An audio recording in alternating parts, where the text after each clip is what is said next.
All right, Smirnoff. Official vodka of the NFL, the world's #1 vodka. Here's the deal. Game day is everything. The noise, the rituals, the passion, the dip, the wings, the dip again. Smirnoff belongs in that mix because if you're tailgating or hosting or just sitting there checking your fantasy lineup every 30 seconds, you need Smirnoff. Otherwise, it's not a real game day. They've been doing this since 1864, which is, I don't even want to do the math, a long time. They're award-winning, they make cocktails super easy, and they're all about bringing fans together. So yeah, we do game days. That's their thing. And if you're over 21, you should too. Grab a bottle of Smirnoff at your local retailer and head to Smirnoff.com to find recipes of delicious cocktails perfect for game day. Please drink responsibly. Smirnoff, #21 vodka. Distilled from grain. 40% alcohol by volume. The Smirnoff Company, New York, New York. Please do not share with anyone under legal drinking age. Cody, you know that Zaslow is serious about wanting to replace Mike Biamonte as the Heat's in-stadium announcer, right? I did not know that. Doesn't surprise me, but I didn't know that. Tell me more. Well, did you know that Mike Biamonte is leaving after 35 years? I'd be curious. We should get him on the show and just ask him, after 35 years, why would you stop? I thought for sure he would be doing that job for forever, and he's been very good at it, and rare is the thing. I got to think. I mean, Detroit has something that's great, but I got to think that most arenas do not have something that has lasted 3.5 decades. Yeah. No, it's impressive. I think a guy in his position, the PA announcer, I think gets overlooked. I don't think he's appreciated as much as he should be. Maybe I'm wrong, but I think he is here. Everyone knows the whole shtick. I think he's very appreciated down here. Yeah, dos minutos. I get it. I mean, it's wow. That is dismissive of a legendary voice in this market. You just were really indifferent about it. I am saying I don't think Heat fans appreciate him and will miss him as much as 35 years of service warrants. I may be wrong. You're doing that. Okay. Can we put that on the poll? Dos minutos, yeah, I get it. It was really dismissive. If I were talking to Mike Biamonte right now and he's like, yeah, Cody's 50-year career at the Herald. Words, I get it. No. You know what? If Mike Biamonte were right here, I'm sorry, unintentional faux pas there. I would say to him directly, do you think that fans fully appreciate the career you have had? Because I just think the PA announcer is background noise that everyone assumes and takes for granted. During a timeout yesterday, Mike B addressed the crowd after they played a tribute video to him to say, like, after this season, I will no longer be here. And the audible, no, from the crowd was startling. I frankly was surprised and, like, so happy for him because it's what he deserves. Miami has very few things like this, never mind sports, period. Mike feels some of this on the University of Miami campus. What used to be Mark Light Stadium and just Mark Light Stadium is a corner shop where the people who have been going there for 35 years have an allegiance to it that's unusual. The Heat fan who knows and appreciates Mike Biamonte has that reaction where it's like, no, what do you mean he's leaving? I'm used to this. It will not be the same without him because it's a very unusual community to have in such a transient town where you have just a ton of people who just go to all of the games or go to many of the games and associate this as one of the sounds with this game that takes them through, like having children, winning championships, discovering Dwayne Wade. Like, he's the soundtrack on that stuff. I am glad to hear what Jeremy said, and I am happy to be wrong. I'm glad he's more appreciated than I would have imagined. I mean, I would say he's probably a bigger soundtrack to my Miami Heat childhood than Eric Reed was. Like, I used to walk around my house. I used to walk around my house doing the Miami Heat starting lineup introduction. I think Biamonte might have been a bigger thing for me as a kid. Childhood, you're old as hell. They weren't around when you were a child. Yeah. That's the first time Zaz has complimented me this month, the 33rd time in his career.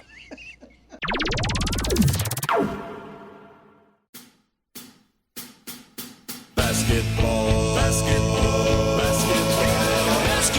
is back, Jack. Time for our favorite winter sport. The summertime is over, so let's head down to the court. Time for the tip-off. Give me fast breaks on the attack. Will you shoot a three or take it to the rack? Basketball is back, Jack. It's a dream shake down in the post, or a killer cross you love the most. When the offense tries to run and gun, is it man to man or box and one? It's big plays and talking smack. That's how you know that basketball is back, Jack. Let me hear you say basketball, basketball, basketball. Basketball is back, Jack. 360 dunks and pick and rolls. And we're gonna watch it every day till they raise the Larry O. Hard fouls and hook shots, a dagger three and hack a shack. If you say this game's the best, I'll say Zagak. Basketball is back, Jack. Basketball is back, Jack. Basketball is back.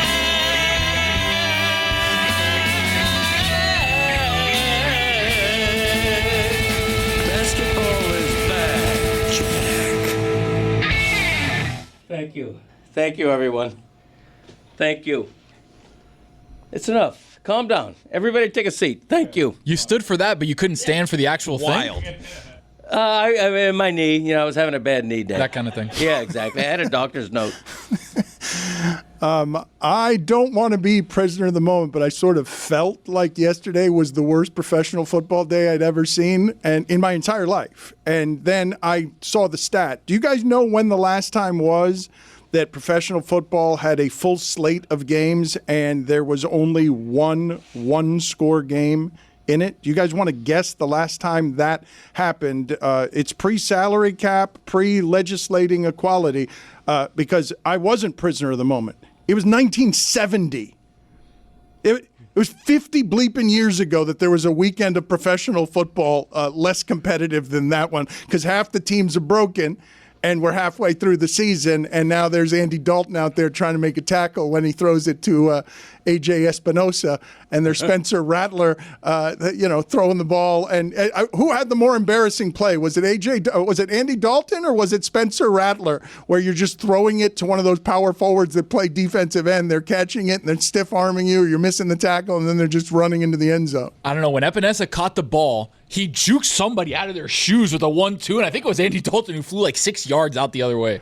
The plays that stuck with me yesterday were in that Bengals-Jets game, but I don't want to start. That was a good game.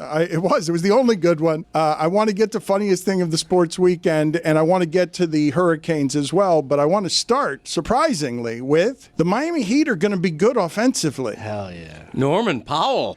If they're good offensively, then I know they're going to be good, because I know they're going to be good defensively. They're always good defensively. When do we get to say, like, it's only 3 games, so, like, how much of a sample size do we need to say, okay, the Heat are going to play fast and they're going to be able to score? No, but obviously they're going to play fast. Like, I don't know if any of that stuff works in the playoffs, but obviously they're going to be a fun team to watch offensively. I think we can state that after 3 games, because they look totally different offensively. This is without Tyler Hero, and they've changed. It's not that the ball's going in. They're changing the way that they're doing things, and Norman Powell's really good. They don't call any plays. Did you hear that after, like, I think it was after the second game where they won in Memphis, and they said, Spo didn't call any plays. They just run up and down the court. Against Orlando, they played the fastest game I've ever seen them play. Then they scored a $140 again at Memphis. They scored a $140. Yesterday, they continued with that pace, even with the Knicks, a really good defensive team, slowing them down. And right now, they're running on average 22 on-ball picks per 100 possessions. The all-time record for the fewest in a season is 37.9. That's just showing the lack of plays right now, where they are just getting the ball, pushing it up the court, whether it's Jaime Jaquez doing it with the bench unit, whether it's Davion Mitchell in the starting unit. They are pushing the ball, and it's leading to all sorts of open shots for Simone Fontecchio, amongst others. You guys are overthinking this one, pal. Pick screens. What do you thought? Terry Rozier's no longer here, and they're 2-0. We got him away. The Thank franchise God. has been fumigated, and we're undefeated since he's gone. The last time they beat the Knicks was when Terry Rozier had I believe, heat high 34 points in that game at the end of the 2024 season. Under the jail. Yes, let's say that, can we? When Bam Adebayo is saying, "Oh, we all stand behind Terry. He's our brother," you got to say that, I guess. But he was dead wood, dead weight on the end of the bench. They were dying to get rid of this guy.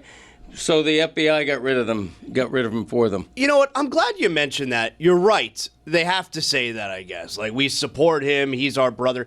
But here's the thing. My first thought when I heard Bam say that, and granted, it doesn't appear to be that he was doing anything with rigging games while he was with the Heat. It appears to be something that happened with the Hornets. But do you have to support him? And the reason that I say that is because if he's rigging games, why would you support him? Like, it's the worst thing you could do if you're a teammate. That kind of bothered me when they said, and you know what? The same thing with the Blazers, too, is, we support him, we love him. Well, hold on a second. If he's rigging games for you to lose, why would you support this person? Yeah. Well, Chauncey Billups wasn't rigging games or basketball games. It's alleged that he was rigging poker games. Well, and he was passing along information as far as who they're going to play, not play because they're tanking games. Co-conspirator number 8 did. Yeah. We don't know if that was Chauncey Billups, although who the hell was it if it wasn't Chauncey Billups? No, it was. But in Rozier's case, why would you support someone who is actively trying to hurt the thing that you're making a living Why off does of? Cody say you have to say that? You don't have to actually say that. I think it's what you say if you're a teammate whose teammate has not been found guilty yet. I mean, the evidence is incriminating. Okay, I'm not going to say Terry Rozier is guilty, put him in jail, but the evidence is incriminating. 30 unders on prop bets, 30, and all 30 of them hit in a game where he was not on the injury list and then leaves with a mysterious ailment 9 minutes in. That's incriminating. Did he have six? Was the bail $6 million for Terry Rozier? That seemed impossibly high for what it is that we were talking about. Too low. $6 million as a bail. I don't know if you can look up for me other comps on that, because when I heard that, I'm like, can that be right? It was a $10 million bond. He had to put up his $6 million home in Florida as a result. That's part of why, obviously, these guys are supporting him, because forget the fact that it was just, he's accused of one game of this, right? So if you're the guys and you haven't been a part of that where you're accused of him throwing any of your games, you can look at your brother who you've played with and that's say, why I I said, support this granted, guy. it doesn't seem to be with the Heat. Right, and then on top of that, you're looking at a guy who was brought in shackles and taken from the flight. It's a really different experience than someone who was at that least how it went allowed to turn himself down? in. Was he taken off the plane? I not off the plane, I don't believe. No, but it was in Orlando, but there are some politics involved here. Congress summoning Adam Silver over this. There are politics involved in what it is that's happening. Adam Silver now has to go and explain some things to Congress, and there are some optics involved. There's next to nothing. I will say this again. Once you're weaponizing federal institutions for political gain, as is happening all over the place now, and you can get some black millionaires in shackles, you're going to do that. But one of the things that is interesting to me here, we glanced over this last week, how little power the NBA investigators actually have. Did you guys see this Eastern Michigan story? And I don't expect you to have seen it, and it's a little difficult for me to read my notes with these Bad Bunny glasses. So Greg, you up on Eastern Michigan? You'll forgive me for a second as I find this story, because I know one player on the roster. There was something funny in the Eastern Michigan stories in that there are some accusations, because this is easier to do in college, and it's really dangerous in college, because obviously in college you can have players who need money. Terry Rozier ostensibly wouldn't need money when he's got a $26 million contract. So if you're going to buy a player for things of these purposes and have him risk the $26 million, federal jail time and everything else, it's harder to get to pro players. But the NCAA went and tried to interview the Eastern Michigan players and people near them, and they were all like, yeah, not going to talk to you. don't need to talk to you. You don't have any real power. We're going to threaten you by taking away your eligibility. Well, they don't have any eligibility left. So there's literally nothing the NCAA can do. It's just interesting to see that there's also nothing the NBA can do, because if you're going around Terry Rozier's family and friends, they're not going to talk to you. They've got to talk to the FBI. They might not talk to the FBI either. But when federal power is being the thing that you're hit over the head with, or just NBA investigator X, the NBA investigation is going to be incomplete because nobody needs to cooperate with that. Yeah, but the thing that I'm mad about, I think Heat fans are as well. How could the NBA not disclose any of this to the other team, specifically a team that then trades for this player and gives up a first-round pick? I don't even... Do the Hornets have a responsibility to have told the Heat? I don't know. I can go either way on that one. But the NBA doesn't let another team know that we're investigating. We hit a roadblock, so it's kind of open. We can't do anything about it. But this player may be investigated by the FBI, and the Heat wind up having to give up a first-round pick. Now, granted, they gave up Kyle Lowry. I mean, that's a good day no matter what. But they still gave up a first-round pick. But Zaz, here's the thing. So the NBA is going to tell the Heat, hey, by the way, there's a little bit of an issue. We had a red flag come up with one of the gambling partners that says that Terry Rozier may have been allegedly fixing this game. That's right. And so you're going to just uncover an entire massive investigation to the Heat, to another team, when you have it siloed with the Hornets. Knew. I know, but you have it siloed there. And now all of a sudden you're going to let another team know, and then that team's going to tell another team, and then blah, blah, blah. But they didn't actually clear this player. Like there's an open, essentially. They took him out of the season. He was done with a fake injury. That's debatable. That's what Windhorst says, that the information on this is somewhat cloudy because Shams reported the NBA cleared him and the NBA had not cleared him. And so there are some things here that are still a little bit murky. But can we talk about the product on the court for a second? Oh, it's a good product. Is Tyler Hero going to foul this up? Because you're doing the Terry Rozier thing. Is Tyler Hero going to make this better? It's going to be something worth watching because it's inescapable how good they look without Tyler Hero offensively, and he is going to come back, and there's been some questions for the entire time that he's been here about how good he can be at the end of games. He can get his own shot at the end of games. I still think the Heat are going to have trouble at the end of close games playing this way. That's what it is, though. Like that right there is where Tyler Hero's going to help. We saw it at the end of the game in Orlando where they really couldn't score the last few minutes. And we saw it for a small stretch last night as well. So having an extra guy who could create and make junk shots when the defense is tight up, that's where he's going to help. What a wonderful problem for the best coach in the NBA to have, is to integrate his all-star player into what's already good. But he's ball dominant, and they need Davion Mitchell's defense in the starting lineup. The other thing, too, is this offense has worked because there's been no ball stopper, right? In years past, you had Jimmy, who's a ball stopper. You have different players who, Tyler Hero also, Jimmy and Tyler trying to share one ball. And you're looking at it and saying, all right, can Tyler Hero come in and actually buy into what the offense is that they want to run? Or is he going to be like, nope, I'm back as my all-star self. Give me the ball. I'm going to shoot 22 times Well, but that's why he can contribute, because offensively, like when they were playing with pace last year at the very beginning of the season, he was a huge contributor to that.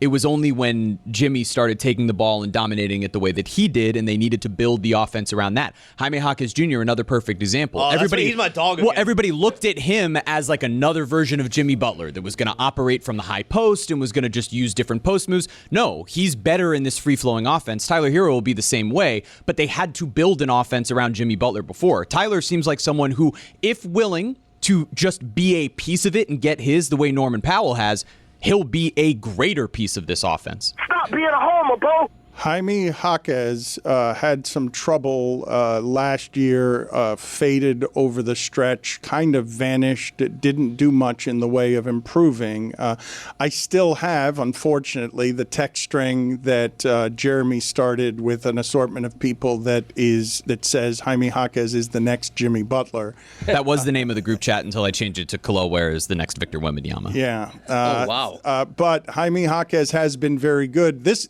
is an interesting question for later. It's not the question for now, 3 games in.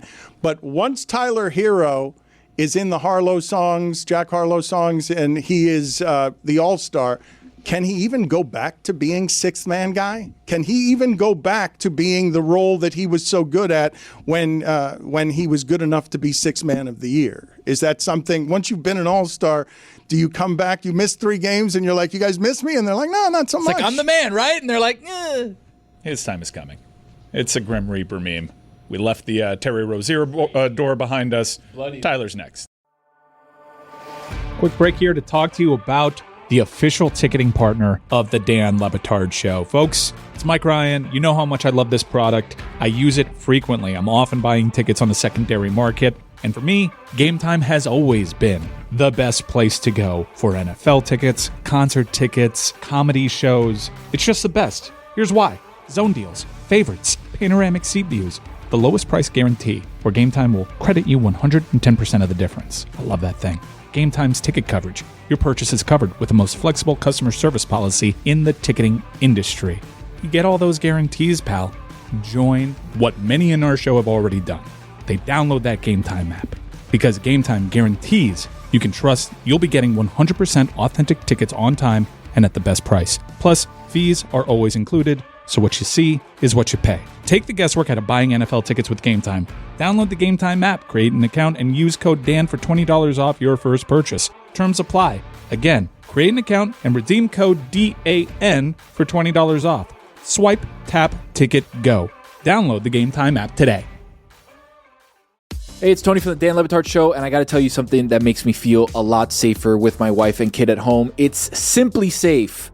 Most security systems only react after a break-in, and that's too late if you want to be honest. Real security stops crime before it even starts. I just watched a video that was absolutely terrifying. An arsonist trying to light a family home on fire. And you know what? Simply Safe stopped it before anybody got hurt. Their AI-powered camera spotted the threat, alerted the monitoring agent, and the intruder got confronted while still outside the house. That's what I call real security. Pre-security, not post-security. I trust Simply Safe with my home, my family, and everything I care about. No hidden fees, no long-term contracts. And they've been named one of the best home security systems by US News for 5 years running. Right now, Le Batard Show listeners can get 50% off a Simply Safe system at simplysafe.com/DLB. That's simplysafe.com/DLB. Try it risk-free with their 60-day money-back guarantee and see why I trust them so much. There's no safe like Simply Safe.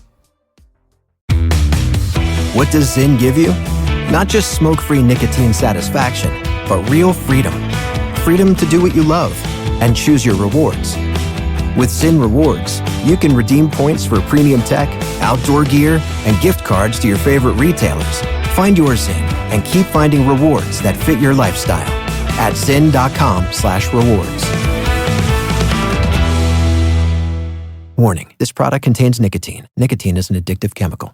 Dan Le Batard. All these high-paid analysts, I don't want to mention names, TNT, ESPN, they are dead. They cannot, they're not going to make it, even if they win if they lose in Miami. I need to calm you down. That's right. If they lose in Miami, they don't got a chance in Boston. Or they are going to have their ass, in Boston, Stugotz. They were wrong. Are they going to lose their job? No. Are they going to get a cut in pay? No. What are they going to do? Keep predicting what is the obvious. They're going to say, the Nuggets are going to win. Denver, the altitude. And you know what? The Heat are going to win it all. This is the Dan Le Batard Show with the Stugotz.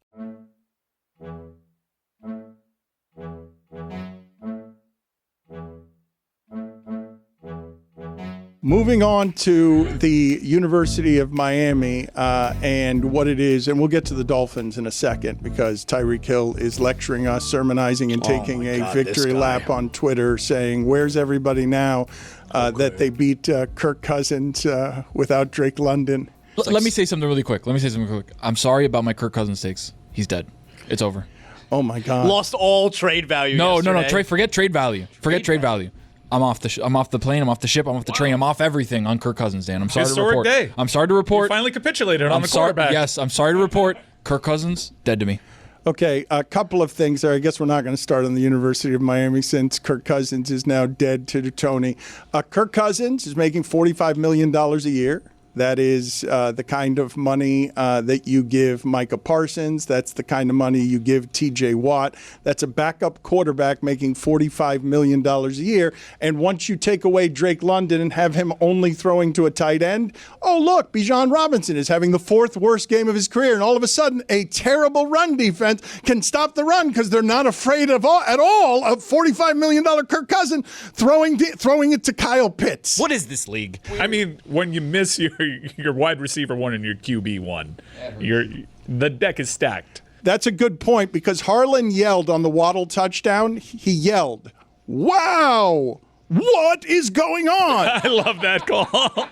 And what is going on is exactly that. Is QB1 and wide receiver 1 are out, and all of a sudden Bijan Robinson is not one of the top 3 running backs in the league. He can't get anything going because the Dolphins can suddenly stop the run when every back in the league and every backup running back in the league has gone for 100 yards against them. But Bijan Robinson, who's every bit as good as Jonathan Taylor and Saquon Barkley, can't get anything going in that game because it's Kirk Cousins to Kyle Pitts. Congrats, Miami Dolphins fans. You support a team that the opposing team looks at like, let's hold them out this week. Cody, what were your thoughts on that Dolphin game? I mean, I give the Dolphins a little bit more credit than you guys are doing. They stopped Bijan Robinson. They tried to establish the run. Their offensive line was the same.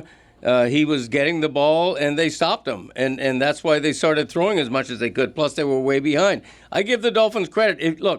If you're going to rightly slam the Dolphins a week ago for a 31-6 loss in Cleveland and say they quit, where was the effort? Okay, if you're going to do that and you think that's legit, then 1 week later you got to give them credit. To me, call me a homer, I don't care. I've heard it before and I've heard worse.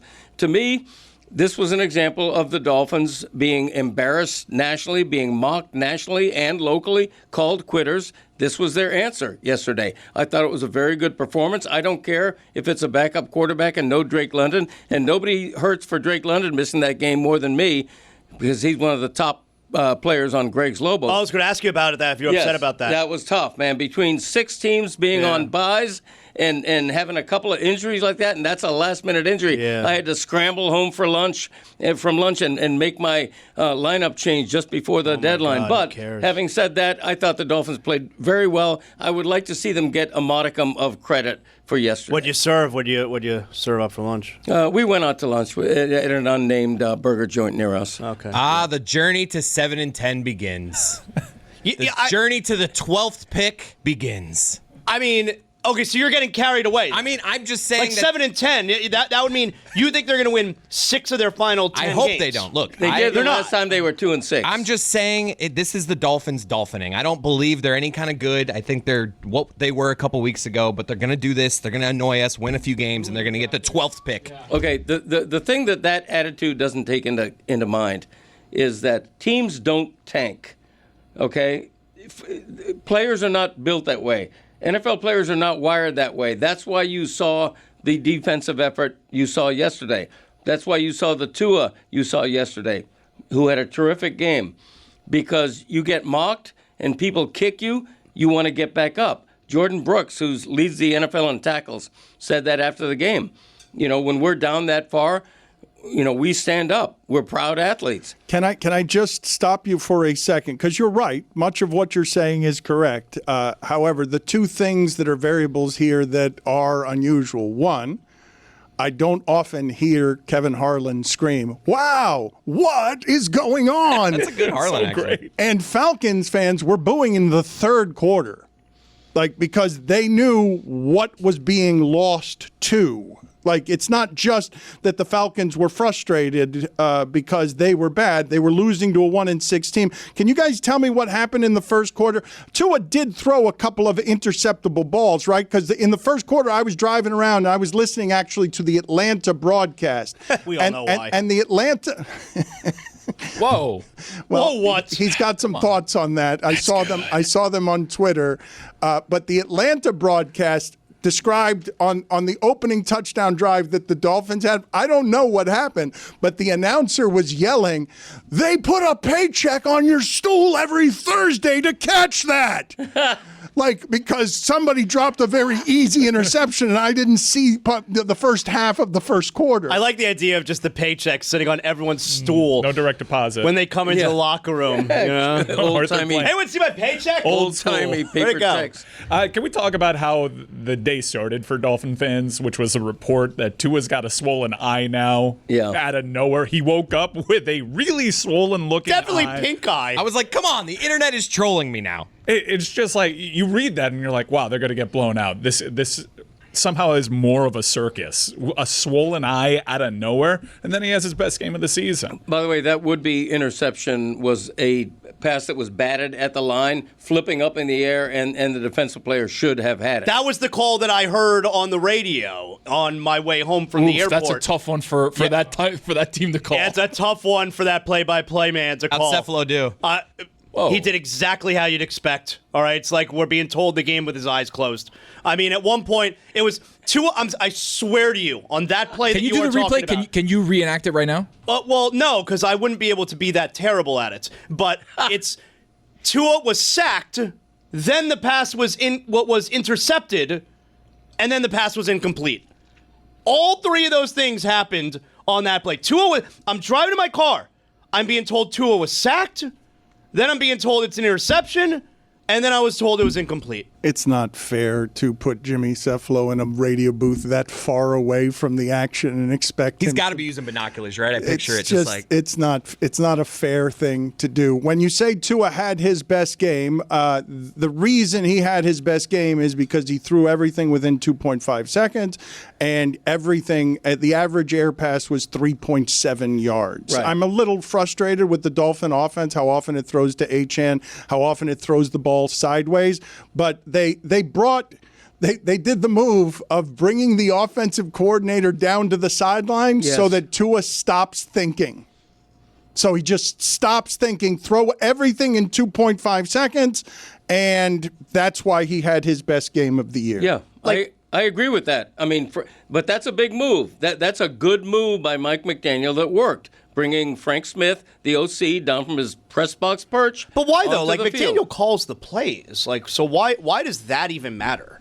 Because Frank Smith develops the strategy, the play, and to Dan's point, he's probably in Tua's ear after every series or during a series, during a timeout, in his ear telling him what to do and what not to do. You know, everyone talks about how it was 2 point whatever seconds. He was getting out as fast as he has all season, and how that's a really good thing. I don't think it's a good thing.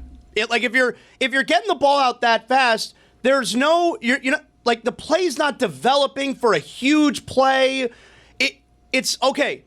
Hopefully my first option is available, and I'm going to do it immediately. It doesn't matter whatever else is happening on the field. It is how they had the number one offense in the league and best passing offense when they had it at 9-2 is because he was getting everything out faster than Tom Brady did. Like that is where they had their success, and the absence of that is where he and they have been figured out. And then you have these like 3rd and 10 plays. And I know you're talking about how, we're throwing it horizontally. There was this one 3rd and 10 where they throw the screen pass, which resulted in no yards. And I'm just imagining, like, Marino must be watching, and on 3rd and 10 we're throwing the screen pass. It must just be projectile vomit. Like I don't understand the league when it comes to that. There's no greater example of watching Aaron Rodgers age than seeing him on 3rd and 10 being a quarterback who I don't trust to convert a 3rd and 10. It's such a scared league now when it comes to offense. Okay, but it worked yesterday. When they're throwing a screen pass to Achane in space, that's what he's turning into. Like the last 2 touchdown passes were 43 and 20 yards. Long plays, both were screen passes, both were catch and runs. It was working. And by the way, Atlanta went into that game with the number 1 rated pass defense in the NFL in terms of fewest passing yards per game allowed. Part of that, granted, because teams tend not to be passing against them. Well, it also, it's not like Dolphins didn't light them up in the air. He threw for 200 yards. That's true. No, that's fair. They were efficient. Yeah. Wow. What is going on? That was when the Dolphins got to 24 points. Kevin Harlan has watched a lot of football. And Waddle running in the open field was something that totally baffled him. Howdy, listeners. It's Mike Ryan and Chris Cody. Hey, everyone. Hey, Chris. We love Mike. hanging out so much. You were at my birthday the other day. You're old. You know what I saw in your hand? What? A can of Miller Lite. Oh. Whether it's a can, whether it's a bottle, a draft pour of Miller Lite. The draft pour, you see that beautiful iconic color. Oh, the cold. Right away. Just the ice coldness to it. Oh, just so good. Yes, Chris. The ice coldness to it. Oh, whether you're hanging out with me on my birthday because I'm old or you're at a game, you know that Miller Lite just makes every special time a Miller time. That's how you make the special times, by making them Miller times. Game day just hits different with Miller Lite in your hand. Hitting different. From jaw-dropping touchdowns to fantasy heartbreaks, it's a beer that has been there for every moment. 50 years of great taste, simple ingredients, and that iconic golden color. That coldness, Chris. That icy coldness. That icy coldness. The original light beer since 1975, and still hitting different 5 decades later. Miller Lite, great taste, 96 calories. Go to MillerLite.com/Dan to find delivery options near you, or you can pick up some Miller Lite pretty much anywhere they sell beer. It's Miller time. Celebrate responsibly. Miller Brewing Company, Milwaukee, Wisconsin. 96 calories and 3.2 carbs per 12 ounces. Icy coldness. Don Le Batard. All right, we got to go back out there. That was big. Wake him up. He doesn't want to be bothered anymore. Now it's getting tense because he didn't need that as a result. He needs something that happens. You can see him mother effing. No, he says, Can we bother? Are we bothering you right now? turn on your microphone, Greg. My microphone's on. Stugotz. Paint the scene. The paint the scene is I got to go to work. Good night. This is the Don Le Batard Show with the Stugotz.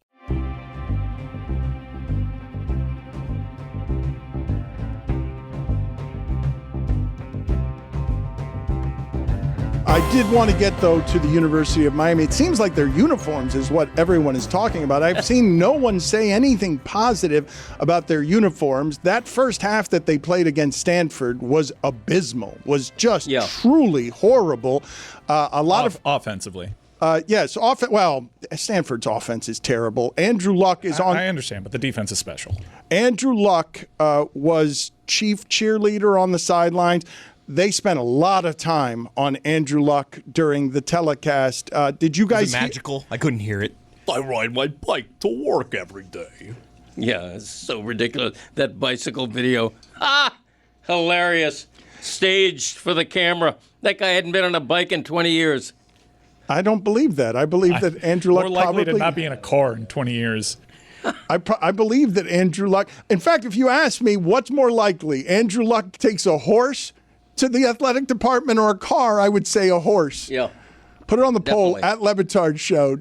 Does Andrew Luck's parking space have a car or a horse in it? It has a post? So you can tie up the horse on a post? Yeah, a hitching post. At the Stanford Athletics Department. Did anyone like the uniforms? Because at the very least... I thought they were terrific. Great message to send to the nation in these trying Support the troops. The military, yeah. That's the worst thing I've ever seen Miami wear. Terrible. And it was a really disappointing first half. I think one takeaway here is over the course of Shannon Dawson's time at Miami, I can kind of tell when he doesn't trust his quarterback fully. And I don't understand why. Because his quarterback is weeks removed from winning you a game on the road.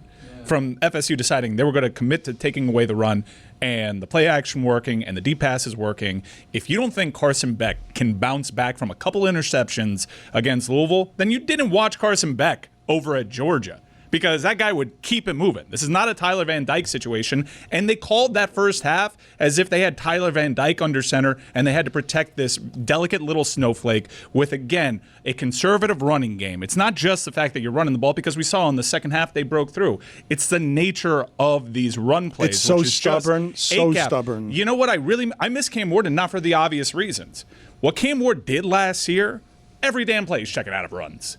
He's just counting how many people are in the box and how many guys are on their line of scrimmage. And sometimes you can mitigate that. You can put a fullback back there. Miami had some big plays when they even the numbers up.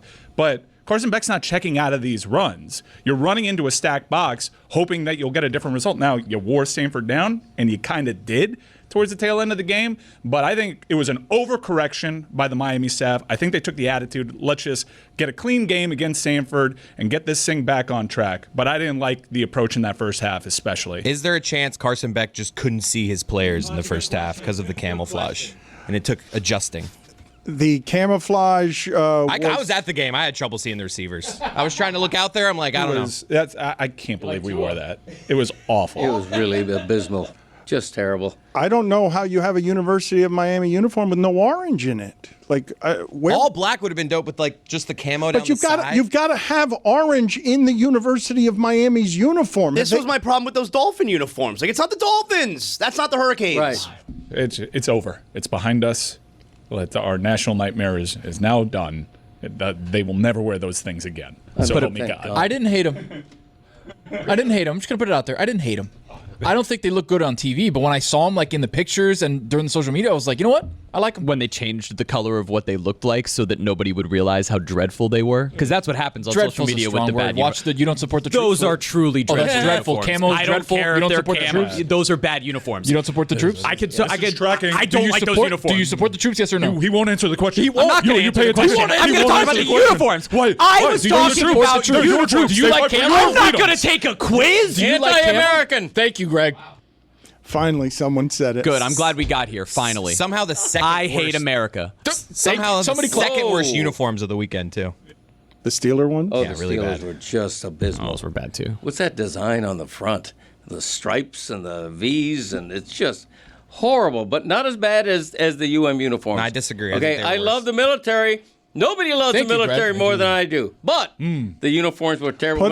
When I see that color olive, I want to put that in a martini. I want 2 olives on a spear in my martini. I don't want to see it in my football uniforms. It's ridiculous. It really is. It is ridiculous. Yeah, thank you. Speaking of olives, Roy and Mike and me were at the game thanks to Mike, and God, that's how I watch football now. Zaz, those seats. I know. That's where I sit at the games And this now. buffet spread that they had, Roy comes back to our table with 9 olives. Wow. What's the limit at these like buffet things? What's the max of olives I should put on my plate? I think the max just make sure you leave some for the next person. I mean, it was like he had a big What's plate. the spread looking like, Chris? Like, Oh, what's out great there? spread. Dude, What's one out there? side there's pizzas, pastas, desserts, Yeah, cookies. The other side we got steak with the chimichurri. Then you got your regular like hot dogs, chicken wings, chicken tenders. Just And Roy came back with 96 olives? at least 9, and I may have undersold it. Yeah, good for him. So that we're cool with this. Like, there's no rules at a buffet. No. Look, you can take as much as you can fit in your mouth in one time.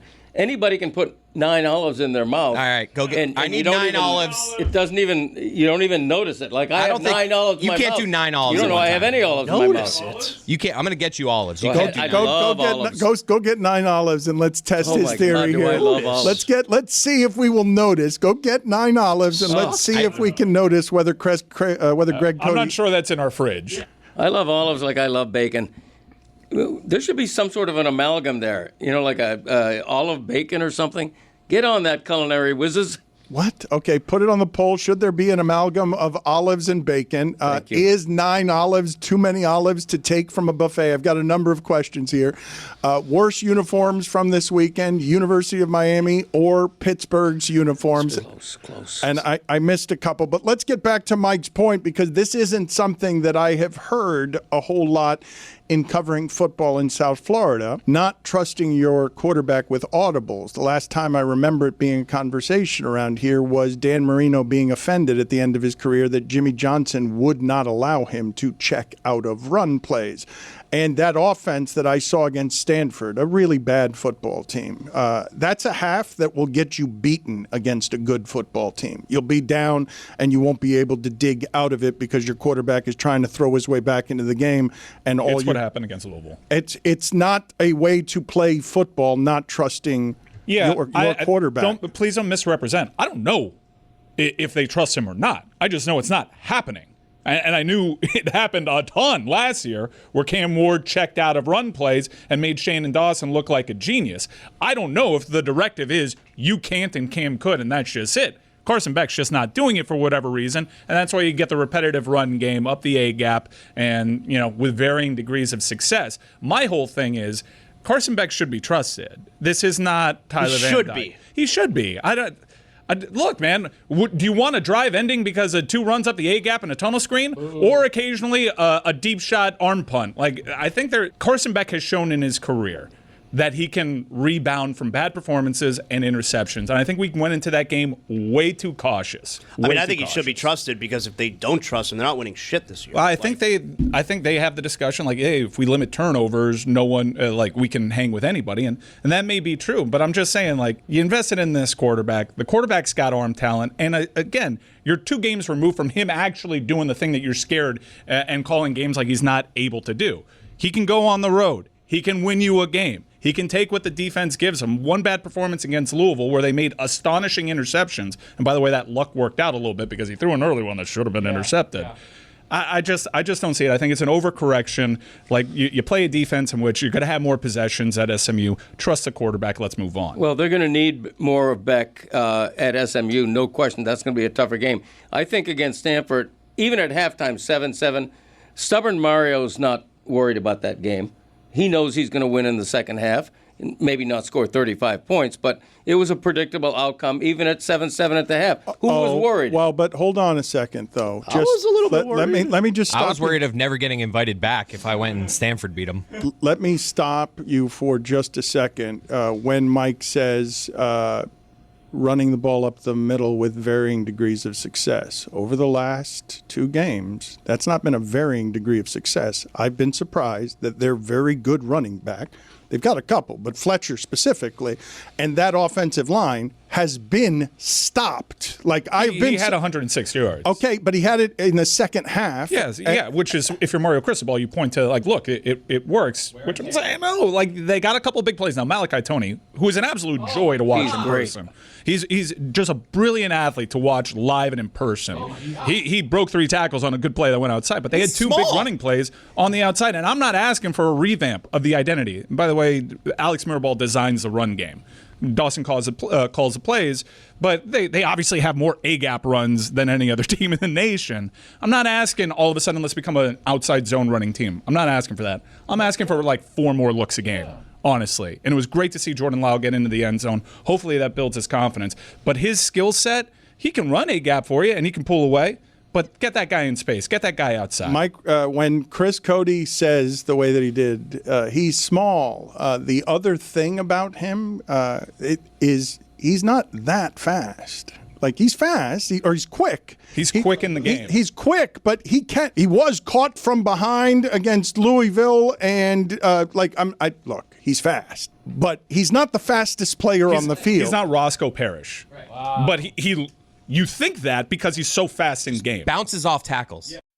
Howdy, listeners. It's Mike Ryan and Chris Cody. Hey, everyone. Hey, Chris. We love Mike. hanging out so much. You were at my birthday the other day. You're old. You know what I saw in your hand? What? A can of Miller Lite. Oh. Whether it's a can, whether it's a bottle, a draft pour of Miller Lite. The draft pour, you see that beautiful iconic color. Oh, the cold. Right away. Just the ice coldness to it. Oh, just so good. Yes, Chris. The ice coldness to it. Oh, whether you're hanging out with me on my birthday because I'm old or you're at a game, you know that Miller Lite just makes every special time a Miller time. That's how you make the special times, by making them Miller times.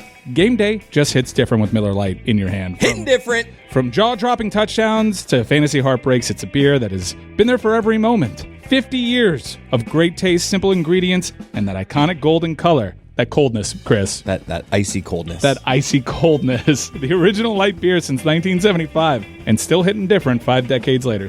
Miller Lite, great taste, 96 calories. Go to MillerLite.com/Dan to find delivery options near you, or you can pick up some Miller Lite pretty much anywhere they sell beer. It's Miller time. Celebrate responsibly. Miller Brewing Company, Milwaukee, Wisconsin. 96 calories and 3.2 carbs per 12 ounces. Icy coldness.